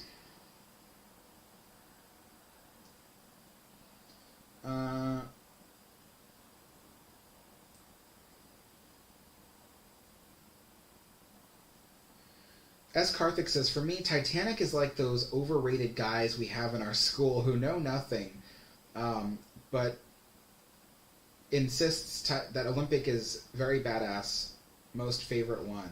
Wait, at least I think that's what you said.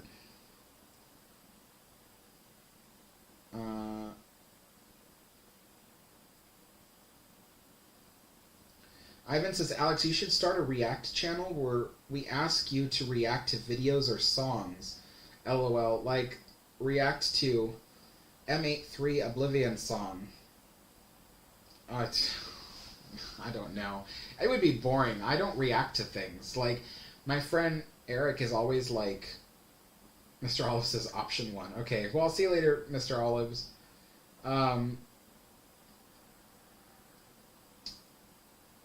But yeah, like my friend Eric, he always likes to show me things and then see how I react to it. And I don't react. I sit there with this like stoic expression, and it's not fun. Like I don't go like, oh, that's really cool. I don't do that. Like I just kind of sit there and just listen and listen and listen until the whole thing's done, and I'm like, oh, okay. And that's like my whole reaction.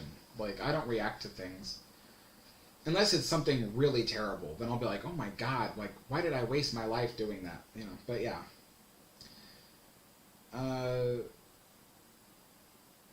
Derpy says, time zones are weird. The stream says afternoon, but it's almost 9 p.m. here. Yeah, here it's almost 6 p.m.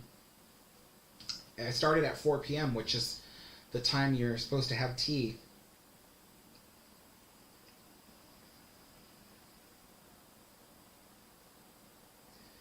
RMS Queen Mary says, did you know that Britannic had 17 or 18 watertight doors? So if 5 flooded, it would swim, not sink. Yeah, I did know that part. That's pretty cool that they added that after Titanic. As Karthik says, okay, this might sound a bit stupid, but is it possible to shift Queen Mary to a floating dry dock and transport that floating dry dock to desired dry dock, where they are thinking to restore her forever?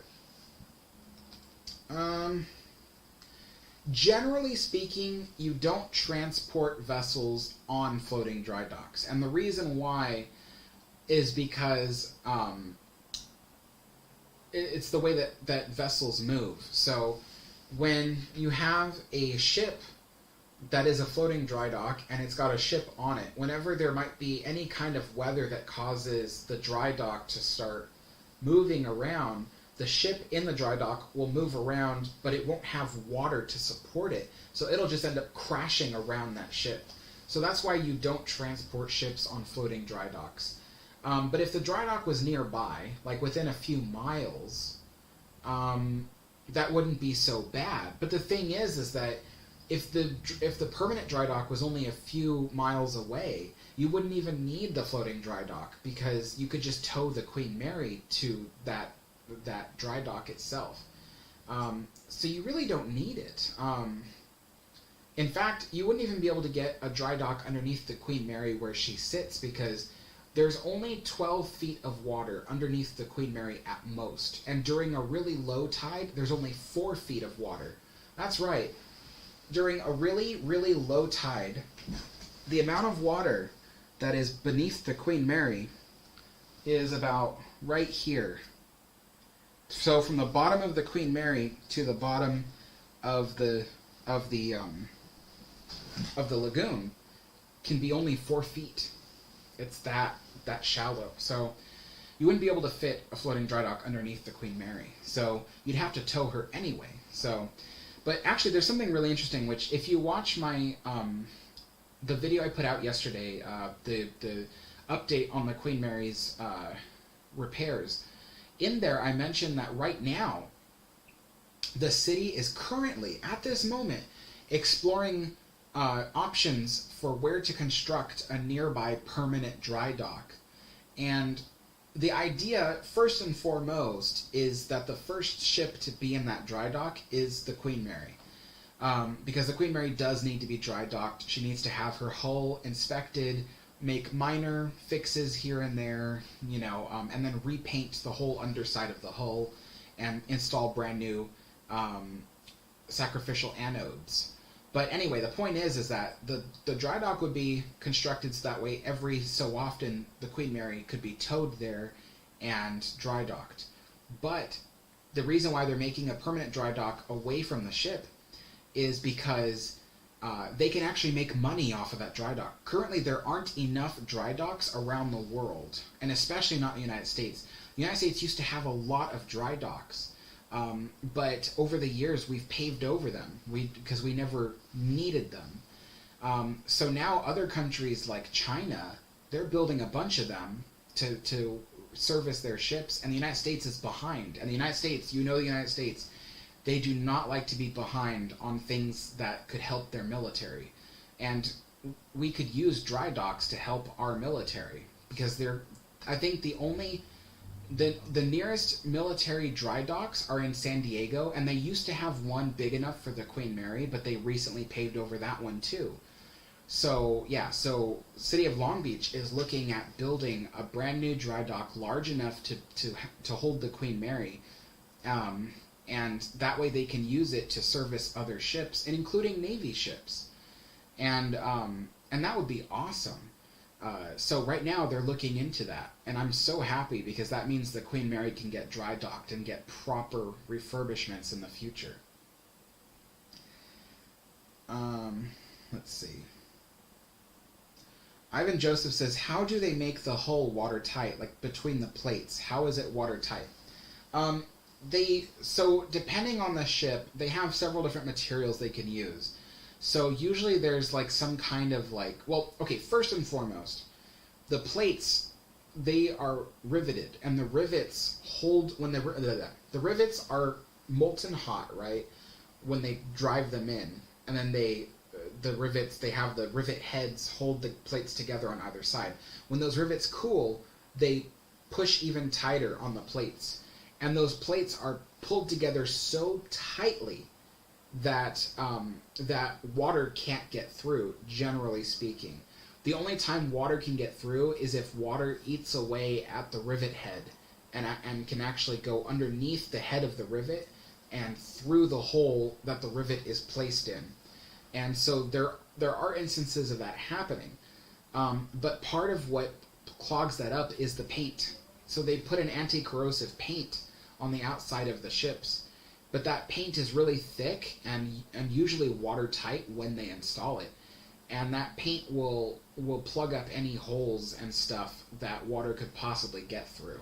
So that's why it's important to dry dock a ship. An active ship needs to be dry docked every couple of years to get a full repaint.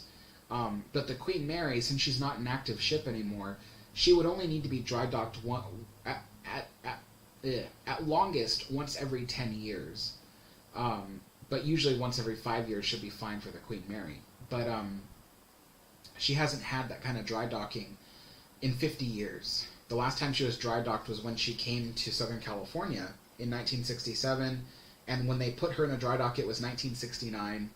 That's when they began work, and they repainted her hull to do all the usual maintenance. She was in very good shape, despite her being 31 years at sea at that point. So she was actually really in great condition. They just repainted her hull, and surprisingly, she's still in amazing condition today, despite her age. Like, I know that the press always says, oh, the ship's about to sink, and everyone's like, oh, the ship's rotting, there's rust everywhere. Well, rust is always going to happen. It's a ship. It's made of steel. Rust is normal. The only question is when rust affects things like stuff actually falling apart. And when it comes to the outside of the hull of the Queen Mary, it's not like that at all. It could use a repaint. It could use a good checkup. But they did an ultrasound, and the hull is just fine, So, it's good. Mike Marin says, Alex, how about a video on the nuclear ship Savannah? It was the first nuke cargo passenger ship. It was built in 1950s to show the peaceful potential of atomic energy, and it's still floating. I'm only into ships that are from before World War II, and even then, it's ocean liners. I'm not into just any ships. Most things I want to cover on my channel, and I do mean most things, not everything, but most things on my channel is stuff I want to cover that happened before World War II. Because anything newer than that doesn't interest me that much, usually. Spruce Goose is one of those few things where it flew after the war, but I'm still interested in the Spruce Goose. Skyzella says, I'm just eating bagels listening to Alex be smart. Thank you. Ivan Joseph says, is there a reason why Titanic's hull was painted red? ECT's hull was Titanic ECT. Well, it goes back to what I was saying about keeping the hull watertight. So remember I said about the anti-corrosive paint that plugs up the ship to ensure that if there is a leak, it stays watertight? Well, that paint is the red paint. That's the anti-corrosion paint. And so a lot of ships have that red paint because that's just the color of the anti-corrosion paint. There are some other colors, but most ships stick with the traditional red. And then the different brands of paint have a slightly different hue of red. Titanic's red was more rust red, while Queen Mary's is more like bright red. But yeah, that's what the red is for. That's what the underside is. It's the anti-corrosion paint. Skyzilla says, also, hey, I'm back from last stream. It's good to see you. I do remember you, yeah. Verena says, when you said ultrasound and Queen Mary, I thought up for a moment that I thought the RMS Queen Mary was pregnant. Yeah, I mean, it's the same thing, you know. Ultrasound is used to see babies inside pregnant women, and ultrasound is also used on ships to see what's going on with their bellies. So it's the same thing. Ivan says, I like the color scheme. Red hull, then the black, then the yellow line, then the white. Yeah, it is nice. They did choose a good color scheme for that. It's funny because a lot of people don't know, but the reason why old ocean liners have the black hull is because a lot of it started off in the days when ocean liners were powered by coal, and when they would shovel in the coal into the ocean liners, it would get all over the hull and it would become black.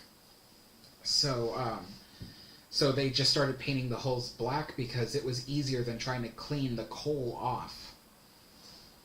And same thing goes for refueling the oil ships like Queen Mary.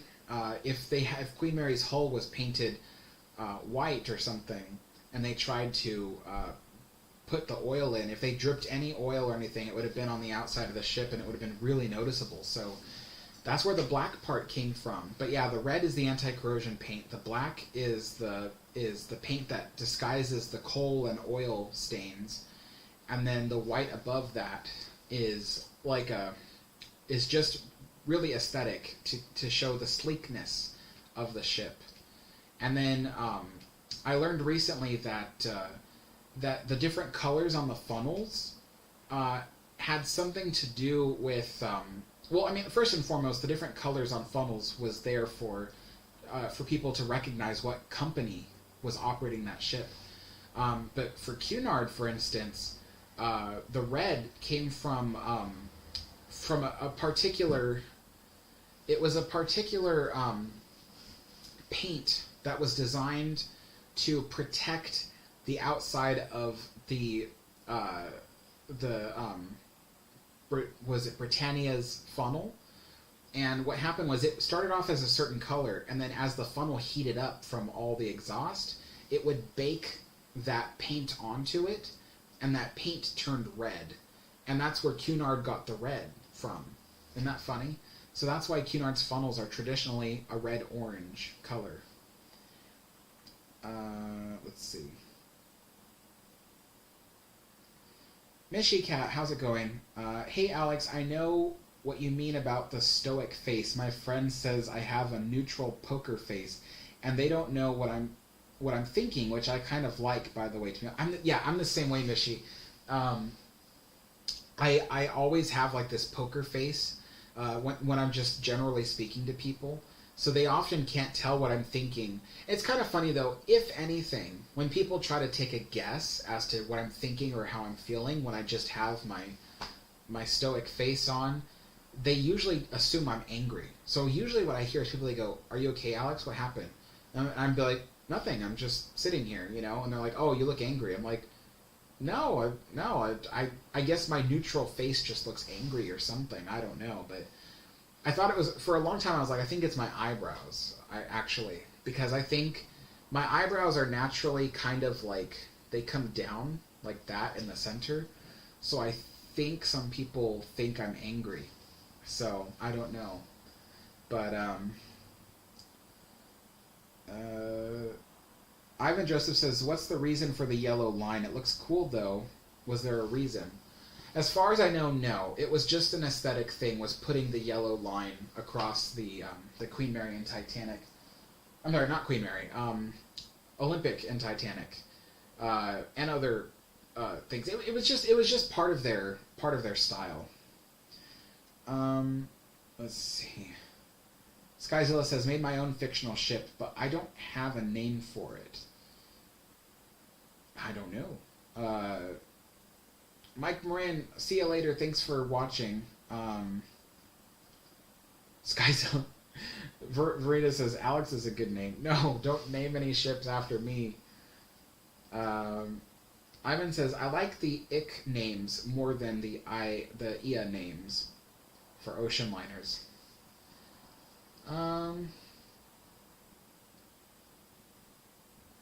Ivan, you could call it Ivanic, or you can call it Josephic. Yeah, you can name it after yourself. Joanne Young says, hi Alex, do you like the Titanic as a okay ship or a bad non-original ship? No, I like the Titanic. It was very different for its time because it was designed to look... I don't know the words. Titanic wasn't designed to look sleek, but it was designed to look modern. It was designed to look, I don't know the words, like for lack of better words, simple. It had very squared off features. They were able to hide a lot of the ventilation that normally goes on ships. Like there aren't as many of the ventilation intakes and stuff that you would normally see on ships of its time. There's a lot of parallel lines and straight edges. So it wasn't necessarily designed to look sleek, but it was designed to look just symmetrical. So it was very interesting in that way. But to me it looks a little boxy. Granted, it doesn't look as boxy and odd looking as Aquitania, but I do like the way Aquitania looks on the inside, just not the outside. But yeah, Titanic has its own weird features. So, no, don't name it after me. Ugh, jeez, gosh, no. Conrad says, I like Imperator. You know what? Imperator's pretty cool. I've started seeing some images. The only thing about Imperator is I don't like the front of the superstructure. There's something about those squared off fronts that I don't like. Like, Aquitania had that, and then what other ships? There were so many ships that had those squared off fronts. Like, there were some French ships that had the squared off fronts. I don't like that. Don't like it.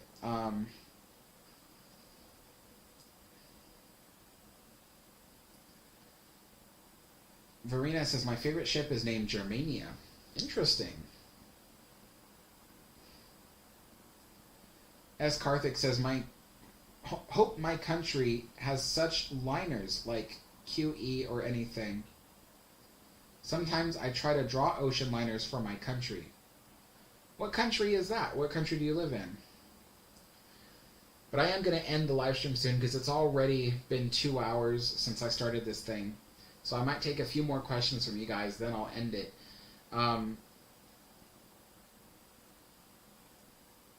Alex, it was nice meeting you at Disneyland a few years ago, says MD. Awesome. I don't, from your username, I don't recognize who you are, but usually I remember people I meet. So, but yeah, so I've met some really awesome people at Disneyland.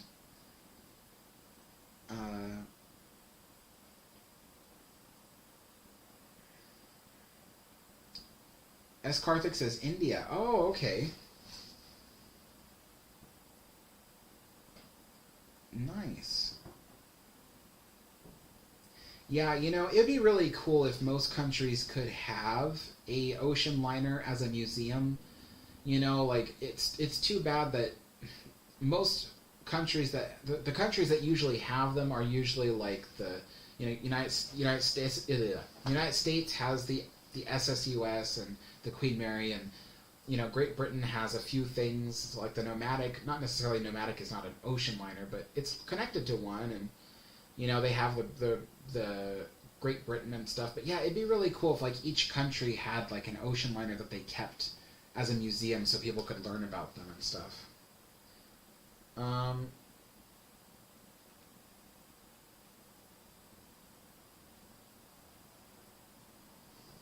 Verena says, Alex, if you were rich like Elon Musk, would you create your own transatlantic ship company? That's an interesting thought. Because, there is a market for it. I know some people would say, oh, well, Alex, there's a reason why nobody has ocean liners anymore besides Cunard, but the Queen Mary 2 gets booked up sometimes 2 years in advance. That means that people are choosing the Queen Mary 2 because it's an ocean liner. And it's got a good reputation, so we'll give it that. It's got a good reputation, but like, Cunard is growing quickly again, and there is something. I think people are becoming more and more interested in transatlantic crossings. So maybe if I had as much money as Elon Musk, maybe I would start an ocean liner company. I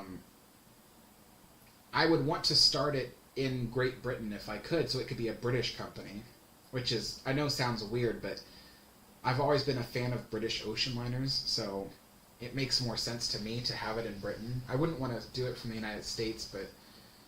Well, the other thing, too, is the United States has weird things about companies and how much they have to pay and stuff. It's just really weird. But yeah, I mean, if I could operate some small ocean liners at first, I could work my way up to building large ones.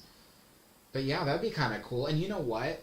I would design my ocean liners to look a lot more like classic ocean liners than the Queen Mary 2. Like the Queen Mary 2, she looks like somewhat like a classic ocean liner, but she looks more like a cruise ship than anything. I would want to design my ocean liners to look like classic ocean liners with just some differences. Stuff that needs to be done certain ways. So, yeah. I would definitely do that. I want to bring back the look of classic ocean liners while still trying to maintain the occupancy ratio that makes them popular. Like maybe my first ocean liner would be the same size as Oceanic from 1899. Might be the same size, might even be the same shape, but just a little bit larger, I mean, in terms of how much rooms there are and stuff, to make up for the cost. And then I'd work my way up to something as big as the Queen Mary, and then eventually I'd work my way up to something that's huge, like bigger than the Queen Mary 2. So that'd be kind of cool. It's an interesting idea.